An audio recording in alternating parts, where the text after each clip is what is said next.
சகிப்பின்மை குறித்து குளிர்கால கூட்டத்தொடரில் விவாதம் நடத்துவதற்கு மத்திய அரசு இசைவு அளித்துள்ளதாக அனைத்துக் கட்சி கூட்டத்தில் கலந்து கொண்ட மாநிலங்களவை உறுப்பினர்கள் டி ராஜா மற்றும் கனிமொழி தெரிவித்தனர்.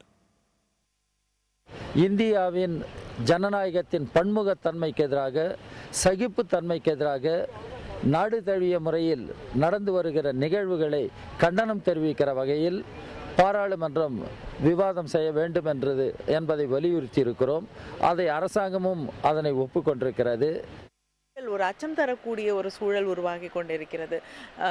மதவாத சக்திகளாலும் மற்றவர்களாலும் ஒரு சகிப்புத்தன்மை இல்லாத சூழல் உருவாகி கொண்டிருக்கக்கூடிய இதை பற்றி விவாதம் வேண்டும் என்று கேட்கப்பட்டது. அதையும் அரசாங்கம் ஏற்றுக்கொண்டு அந்த விவாதத்தை நிச்சயமாக நடைபெற செய்வோம் என்று சொல்லியிருக்கிறார்கள்.